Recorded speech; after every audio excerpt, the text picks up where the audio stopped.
It's the game of the world, the most watched sport globally. But it took a Chinese English player to show the world that the most famous league in the world represented global players too. They said he was too short. They said he didn't belong. But Sammy Lee proved them all wrong. This is the story of how a 5'4" Chinese English player became a legend in the Premier League. But before we jump into the story of Sammy Lee, for more videos on the icons of football, be sure to like and subscribe.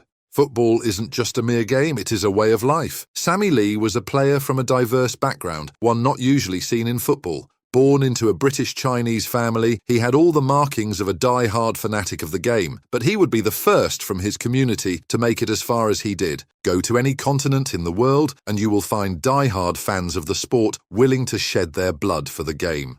But leagues such as the Premier League remained insular. The players all came from a narrow set of backgrounds. This, however, was set to change in the 70s, and Sammy Lee would be at the forefront. However, considering the massive success of football on the global stage, it was only a matter of time before this taboo broke. At this stage, enter Sammy Lee, of English-Chinese descent. Sammy Lee would make a name for himself, despite his simple frame of 5'4", and make his mark on the game. And his way of going about it was simple, that of pure grit and determination.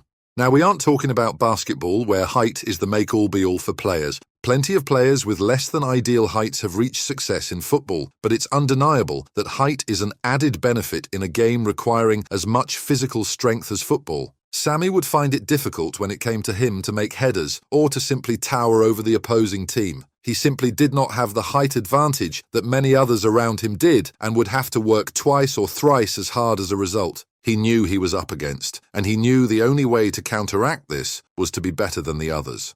Hard work and determination was the only separator that could take him ahead, and Sammy Lee knew this fully. Wherever hard work goes into play, it does not go unnoticed. From the players, to the fans, to the coaches, they all notice. For Sammy Lee, it was not different. Soon he would be under the watchful eyes of the management of the Liverpool FC. This was the club that has given him his love of football, and now it was coming to him to induct him into its roster.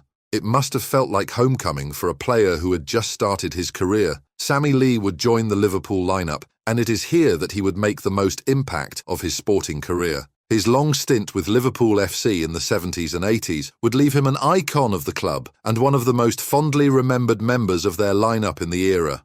Sammy Lee's journey through football is nothing short of remarkable, a story of passion, loyalty, and resilience. This is shown simply in the way he would make up for his height. Footballers are usually expected to be taller than the average person in order to achieve a height advantage. Sammy Lee did not have this benefit, but he made do with what he was genetically gifted with and made his hard work do the rest of the work for him. Considering all of this, it is very surprising how little involvement there has been of the other communities that reside in Britain in football despite its popularity. Leagues like the Premier League, La Liga, Bundesliga and League One are first and foremost national leagues, given that it is a given that local populations would take precedence in them. But despite this, it is undeniable that players such as Sammy Lee were there to take the game forward. No one knows this better than the British, whose legacy is one of spreading the game throughout their former empire. Born on February 7, 1959 in Liverpool, Lee grew up in a city where football was more than just a sport. It was a way of life. From an early age, he was immersed in the vibrant culture of Liverpool Football Club, a club that would later define his career and legacy. Football was a way of life in Liverpool, and Liverpool FC was the club that guided this way of life. The entire town would come together for the club, and Sammy was no different, as the Cube would be responsible for much of the early fascination with football, and in his later life would come to define his love for the game as well. Fast forward to 1976, and Lee made his debut for Liverpool in unforgettable fashion. Scoring a goal in front of the iconic Kop as a young player living out his dream was the stuff of fairy tales. It really did seem like a tale too good to be true. A player of their own city, who had been brought up in the very city of Liverpool, making a debut for the club. A debut where he scored a goal and was now leading the very club which had been so instrumental in his development as a player.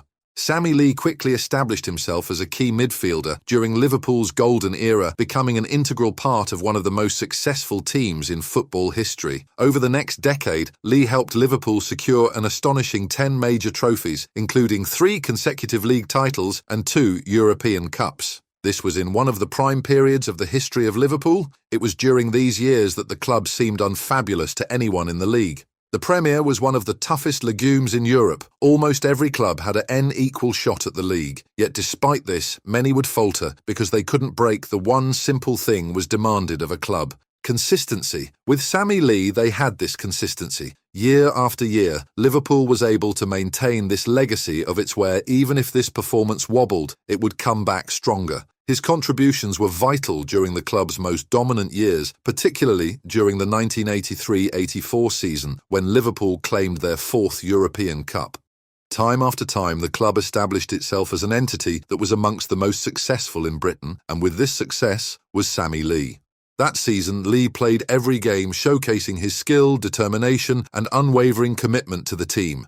Lee's time at Liverpool wasn't just about winning trophies, it was about being part of something extraordinary. Sharing the pitch with legends like Kenny Dalglish and Ian Rush created unforgettable memories and fostered camaraderie that extended beyond the field. This era is remembered as the golden days of Liverpool, a club at their peak which would be remembered by the generations past of the club. However, by the mid-1980s, injuries began to take their toll on Lee's career. Despite his struggles, he remained devoted to the club he loved until 1986, when he made the difficult decision to leave Liverpool for Queen's Park Rangers. His journey didn't end there. He went on to play for Osasuna in Spain before returning to England for stints with Southampton and Bolton Wanderers. No player can last on the field forever, and Sammy Lee knew that his time was at an end. The writing was on the wall, but his love for football would not end here.